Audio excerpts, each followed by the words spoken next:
Je dis à côté, toute l'église fermée, complètement fermée, et cela à travers le monde. Mais pendant l'église fermée, je ne paquet pasteur Dimovor, qui a harcelé littéralement des gens qui n'ont aucune ressource, qui ferment eux-mêmes dans la caillou tout pour presser moun yo pour bailler l'argent. Eh bien, nous pourrons dénoncer ça avec toute force, nous, avec toute énergie, nous, parce que c'est une aberration que lié. Bon, il y a une autre fausse doctrine aussi, que ce passage de Paul dans 2 Thessaloniciens chapitre 2 fait tomber comme un château de cartes. Cette doctrine qui dit que l'Église va être enlevée avant la grande tribulation. J'ai entendu ça dans la bouche des plus grands docteurs qui soient. J'ai entendu ça dans la bouche des prédicateurs de toute accalmie, de tout niveau, qui disent que l'Église va être enlevée. Heureusement, l'Église va être enlevée. Nous n'allons pas connaître la douleur, la souffrance, les tourments de la grande tribulation.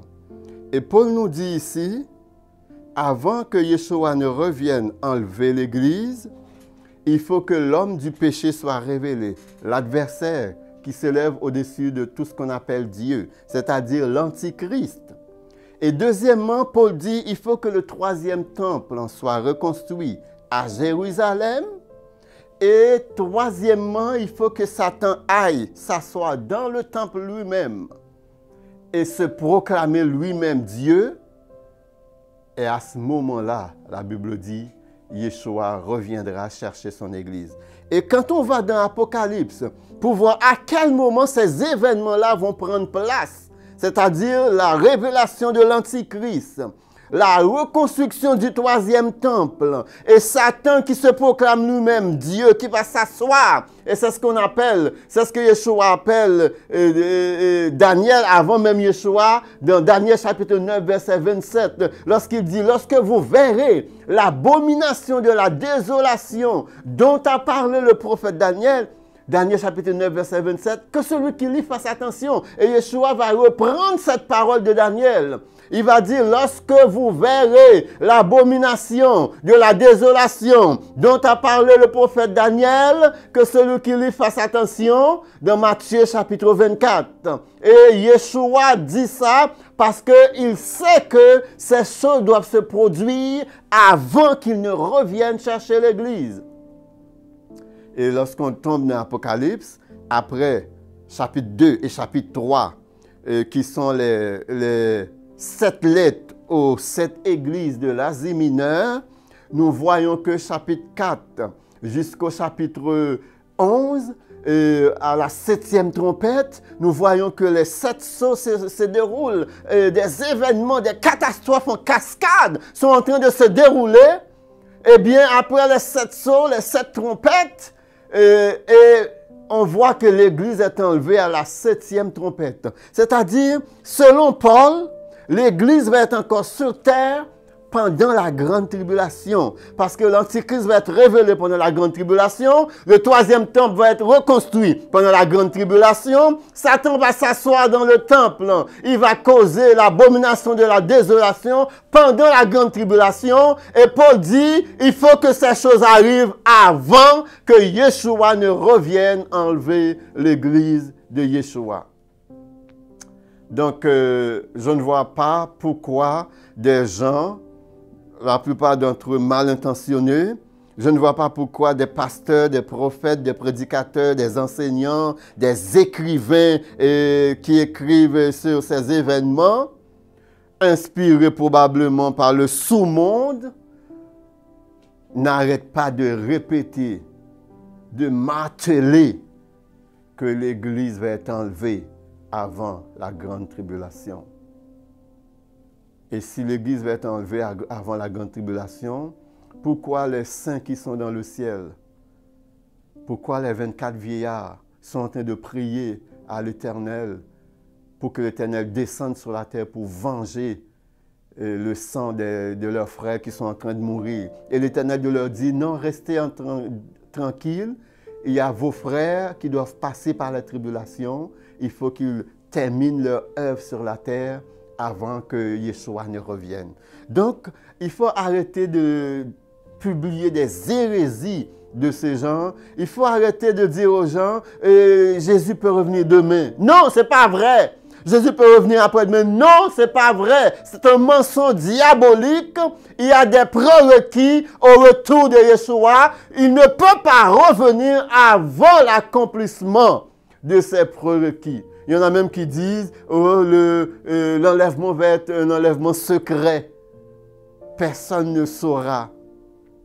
Tandis que la Bible dit, comme l'éclair part de l'Orient et l'Occident, ainsi sera l'avènement du Fils de l'homme. Et les anges vont traverser le ciel à la vitesse de l'éclair pour venir chercher et vraiment les élus. En même temps, il y aura un blackout. Et les seules lumières qu'il y aura dans le ciel, c'est la luminosité des anges célestes que l'Éternel va envoyer pour venir chercher les saints ressuscités.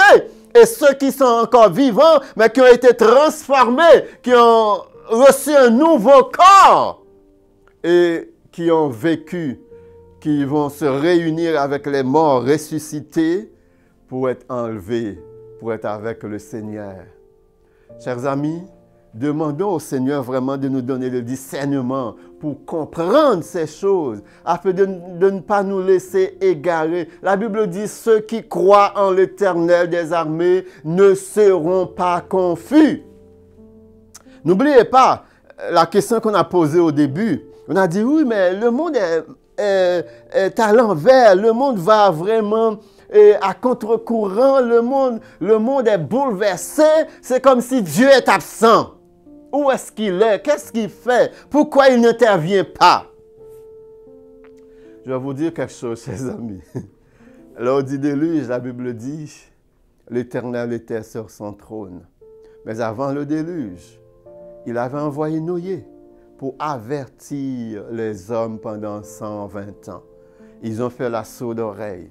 Ils ont préféré passer leur temps à prendre du plaisir, à se marier leurs enfants. Et dans le temps de Noé, quand la Bible dit ils se mariaient et mariaient leurs enfants, c'était pas comme moi j'ai un enfant de 30 ans puis je vais marier mon... Non, ils mariaient les enfants en bas âge.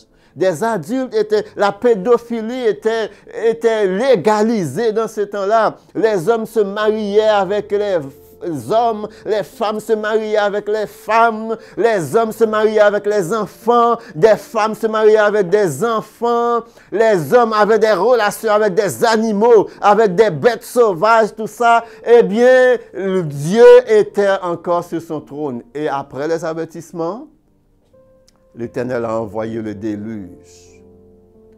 Aujourd'hui, les hommes se demandent également où est Dieu? Où est Dieu? Où est Dieu? Et la voix que vous êtes en train d'entendre maintenant, qui est en train de vous parler, eh bien, c'est de la part de l'Éternel pour vous avertir que l'état dans lequel se trouve le monde actuellement, il est sous le jugement de l'Éternel. L'état dans lequel se trouve le monde actuellement, eh bien, il est dans une course effrénée vers la gueule béante de l'enfer.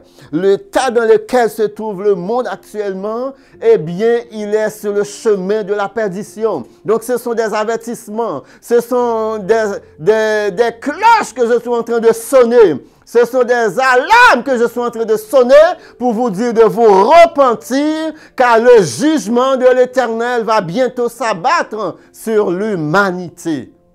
Si vous faites la sourde oreille, vous n'écoutez pas, ne rendez pas l'Éternel responsable du jugement qui va tomber sur vous. Ne rendez pas l'Éternel responsable des terreurs, des catastrophes en cascade qui vont se déchaîner sur vous.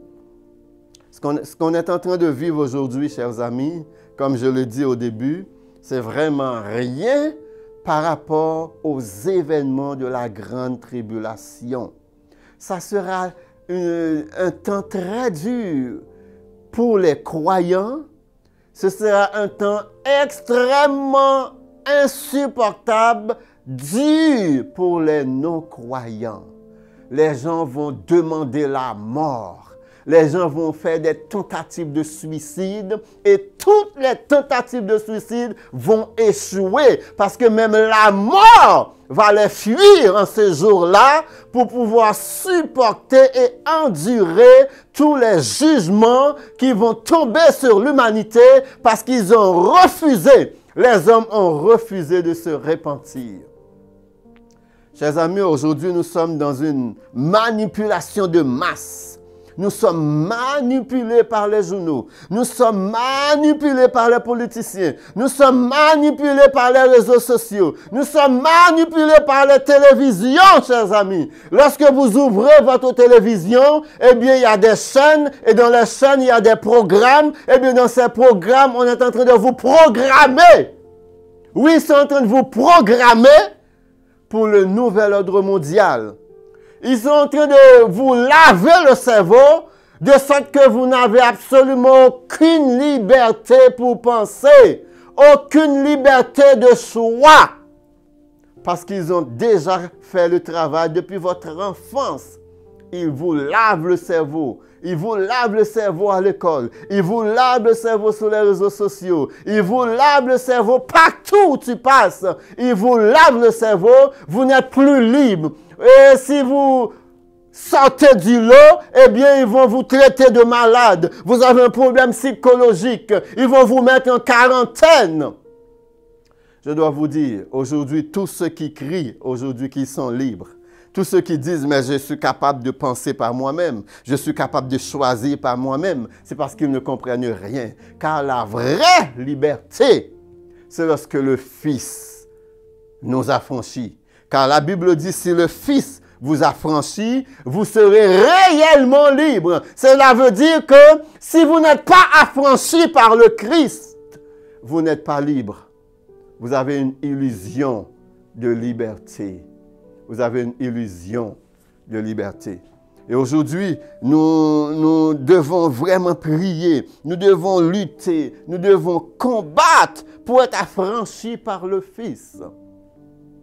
Et c'est à ce moment-là que nous pouvons crier, « Je suis libre parce que je suis affranchi par la vraie liberté, par la vraie libération qui vient vraiment de la parole de l'Éternel. » Donc, tous ces rois, tous ces princes, tous ces grands, tous ces riches, tous ces scientifiques, ils travaillent en commun accord. Ils se liguent contre l'Éternel des armées.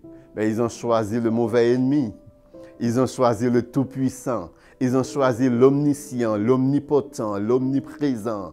Ils ont choisi l'Éternel. Ils ont choisi le grand Je suis. Ils ont choisi le Pantocrator comme ennemi. Et qu'est-ce qu'il fait cet ennemi? Eh bien, il est en train de rire d'eux parce qu'il les regarde comme des petites souris sur la terre. Il les regarde comme des pailles. Ils ne valent absolument rien devant l'Éternel des armées. Et vous qui marchez avec l'Éternel, vous qui vous appuyez sur le roc solide, le roc inébranlable qu'est l'Éternel des armées, pas peur menace yo, pas peur marchandage yo, pas peur appât yo, pas peur piège yo, pas peur mensonge yo, pas peur hérésie yo, appuyez sur l'Éternel des armées, car celui qui demeure sur l'abri du Très-Haut repose à l'ombre du Tout-Puissant. Ou pas besoin d'inquiéter, ou pas besoin de peur. On va besoin de crier, on va besoin de garder ni à gauche ni à droite, on va besoin de garder au-dessus de tes épaules pour essayer d'ennemis qui suivent vous, car l'ange de l'Éternel campe autour de ceux qui les craignent et il les arrache au danger. Et si on réussit à mettre main sur nous, si on réussit à tuer nous, si on réussit à jeter nous, oh, ça va rendre nous encore beaucoup plus joyeux parce qu'ils ne font qu'accélérer notre rencontre avec le Seigneur, avec l'Éternel des armées. Comme chanteur a dit, peu importe la manière que moi quitte le monde là, que ce soit par le feu, que ce soit par l'eau, que ce soit par les armes, que ce soit d'une mort empoisonnée, eh bien, peu importe, cela n'a absolument aucun impact sur mon éternité. Mais en disant cela, l'Éternel ne laissera rien nous arriver sans sa permission. Si l'Éternel le permet seulement, parce qu'il est au-dessus de toute domination. Il est au-dessus de toute autorité. Il est au-dessus de toute puissance. Il est au-dessus de toute force. Aujourd'hui, plus que jamais, ceux qui se nomment les hommes de Dieu, ceux qui se nomment des prédicateurs, ceux qui se nomment des bishops, des archibishops, ceux qui se nomment des évêques, des archevêques, ceux qui se nomment des apôtres, ceux qui se nomment des évangélistes, c'est le temps plus que jamais de vous armer de toute la puissance de la parole de l'Éternel pour enseigner le peuple de l'Éternel. Ce n'est plus le moment pour nous quémander. Ce n'est plus le moment pour nous déchirer poche mounio pour demander l'argent. Ce n'est plus le moment pour nous voler. Ce n'est plus le moment pour nous raqueter. Ce n'est plus le moment pour nous menacer mounio de malédiction venue d'en haut si on pas contribué dans l'église nous. C'est le moment plus que jamais pour nous dans temps à vivre là, l'argent n'a aucune importance. C'est le moment plus que jamais pour hommes de Dieu ça yo, la majorité d'entre eux sans yeux, pour nous comprendre que bon Dieu pas de jambe ba nous responsabilité pour nous mettre une lourde hypothèque sur deux peuples là, un peuple qui souvent démuni, un peuple qui souvent est au salaire minimum. Nous cherchons pas qu'être gros hypothèque, mettez sous deux peuples là, et lorsque nous mal pris, eh bien vous prenez le peuple à partie et vous êtes en train de les sacrifier. Souvent, on pousse en pile là-dedans qui font un paquet de sacrifices pour acheter un bout de caille. Ou font un paquet de sacrifices pour acheter un bout de caille pour être capable de vivre en paix avec petit yo, avec madame yo, avec mari yo. Nous pousser pour mettre nos hypothèques sur caille là pour nous payer hypothèque. L'église qui est souvent faramineux, qui est souvent très élevé. C'est le temps plus que jamais. L'église devrait être un support à tous les niveaux. Pas seulement un support spirituel, les gens dans téléphone, encourage. Non, un support financier également pour que moun yo ouais que nous sommes là avec eux. Parce que yo même tout, lorsque l'église a fonctionné, lorsque l'assemblée a fonctionné, lorsque le building a fonctionné, yo te contribuer. Et mais si on arrive dans un moment où pas capable contribuer, l'église devait être en mesure de les aider financièrement également. Combien de membres dans les églises ont des supports financiers de la part de leur église aujourd'hui? Non, ça n'existe pas. Parce que ces gens-là, ils s'enrichissent sur le dos des pauvres, ils mènent la belle vie. Et puis après ça, ils disent, ah, moi-même, si j'ai une belle vie, c'est parti ça l'église, non, que j'ai une belle vie. C'est parti ça l'église, non, que j'ai un gros caille. C'est parti ça, pourtant, mon n'a pas jamais travaillé un jour dans la ville, non? Mon n'a pas jamais travaillé un jour dans la ville. Depuis qu'on est toujours dans le ministère, ça le ministère, mais finalement son business lié, moun a une gros machine, gros caille, gros business jodi a, c'est que par exemple travaille un seul jour dans la ville. Après ça dit ah, c'est pas le ministère, c'est pas l'église non que mon bagage ça, c'est pas l'église non qui fait mourir, c'est pas l'église non. Bon volet, bon assassin, bon criminel. Un jour bon Dieu vient pour faire face avec nous, il vient pour juger nous. Pour rencontrer nous, pour chaque sou que nous te volé, pour chaque dollar que nous te volé dans mon pauvre, pour chaque dollar que nous te volé dans mon malheureux, qui t'a vraiment battu de l'eau pour faire beurre. Et sinon, même moun ça n'a volé comme ça yo. Pour nous bâtir business nous, pour nous bâtir royaume nous, pour nous bâtir richesse nous. L'Éternel vient pour juger nous. L'Éternel vient pour juger nous. Et je crois que tout homme, vrai homme de Dieu, qui a marché vraiment avec bon Dieu, ou doit beaucoup plus viser la richesse de tes brebis que ta propre richesse. Ou t'es deux monde qui tourmente jour et nuit, lorsque ou même ou dans l'abondance, et puis brebou yo a traîné, brebou yo chétive, brebou yo rabougri, brebou yo ratatiné, ou t'es deux monde qui bouleversé dans la vie. Mais non, nèg yo pour les gros machines yo, nèg yo habiter dans gros château yo, gros palais yo, pendant que petit peuple là vivent dans taudis, dans tonnelle, dans tente. Donc, que bon Dieu ouvre les yeux, nous, pour nous comprendre que le temps n'est plus à la noblesse, mais à l'intrépide, comme on dit. Le temps, vraiment, son temps, côté pour nous chercher la face de l'Éternel. On tend côté pour nous marcher main dans la main avec l'Éternel des armées. Donc, moi, je ne suis pas un monde qui est adressé à un monde qui a besoin de faire discussion intellectuelle.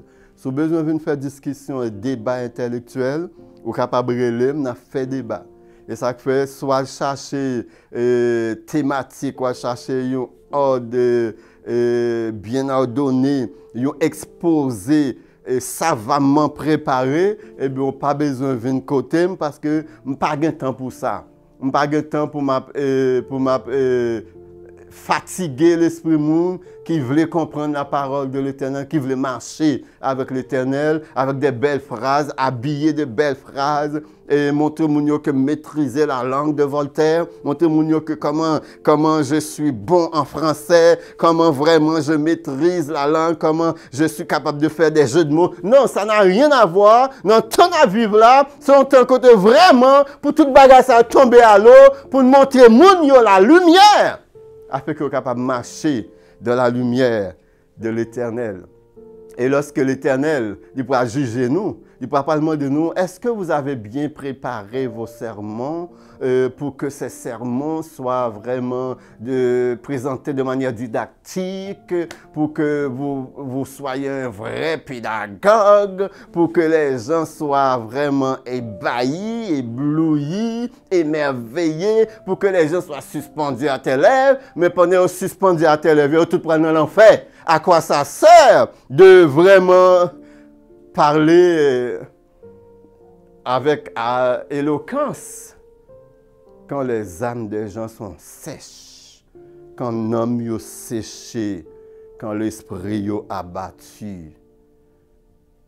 Que nous soyons vraiment des hommes ranimés par le Saint-Esprit de l'Éternel, afin que paroles soient capables vraiment des paroles de vie, des paroles qui régénèrent, des paroles qui transforment. Car la Bible dit, la parole de l'Éternel est une épée à double tranchant, capable de pénétrer l'âme et l'esprit, capable de diviser. L'Éternel est là pour séparer, pour diviser. C'est pour cette raison, je vous le dis à 100%, garantie cash, le mouvement œcuménique que le pape est en train d'entreprendre est voué à l'échec. Tout vraisemblant que apparaît, toute réussite apparente que le pape l'a fait dans le mouvement œcuménique, c'est absolument faux. Pas rien qui a fait un tel mouvement fonctionner, parce que le Saint-Esprit de l'Éternel, ceux qui ont le Saint-Esprit de l'Éternel, ne vont jamais s'aligner avec les adorateurs des idoles sous quelque forme que ce soit. Donc, tout le monde qui peut réunir avec le pape dans le mouvement œcuménique, tout le monde qui peut rassembler avec M. dans le mouvement œcuménique, eh bien, ils ont tous gagné le même bon Dieu. Ils ont tous gagné le même Dieu. Ils ont tous gagné le même adorateur. Ce sont des adorateurs de Baal. Ce sont des adorateurs de Moloch.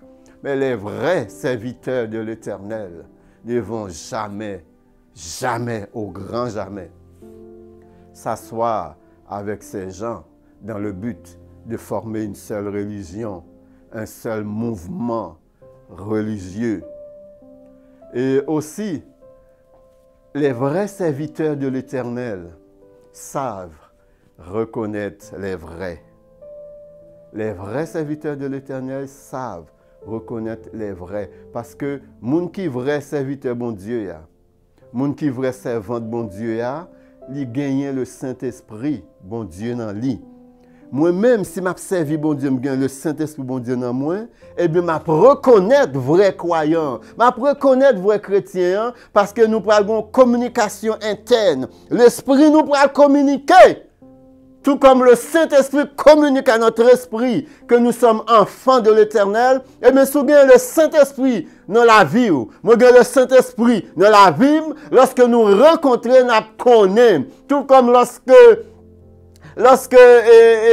Marie a visité Élisabeth, elle était enceinte de Jean-Baptiste, et bien tu vois que les enfants communiquaient dès le ventre. La Bible dit Jean-Baptiste était rempli du Saint-Esprit dès le ventre de sa mère. Et lorsqu'elle tendait la voix de Marie, eh bien Jean-Baptiste tressaillit dans le ventre.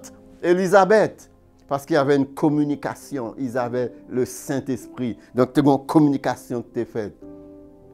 Pas étonnant, gens qui sont vrais croyants, gens qui ont le Saint-Esprit de l'Éternel là, pas un sens naturel là pour le rencontrer, pour nous citer ensemble, pour nous prier ensemble, pour nous marcher ensemble, la vie naturelle. Mais si on a forcé, on a gourmé pour un idolâtre, on a gourmé pour un hérétique, et réunir avec un vrai homme et une vraie femme de l'Éternel, pour former un comité quelconque, pour fonctionner ensemble, je garantis, il ne pas prendre longtemps, la craser quand même, et s'il n'est pas crasé, il y a un gros problème. Ou bien il y a tout gagne le Saint-Esprit, ou bien il y a pas le Saint-Esprit. Parce que si il y a une qui gagne le Saint-Esprit, il y a l'autre qui travaille avec l'autre esprit, il n'y a pas de réunir ensemble, il n'y a pas de fonctionner ensemble pendant longtemps. Bagay a côté la privé, gon zin qui a pété, gon bagay qui a passé, la crasé quand même. Car la Bible dit, ne vous mettez pas sous un joug étranger. Ne vous mettez pas avec les étrangers sur un nouveau joug. Qu'y a-t-il de lien entre le fidèle et l'infidèle? Aucun lien.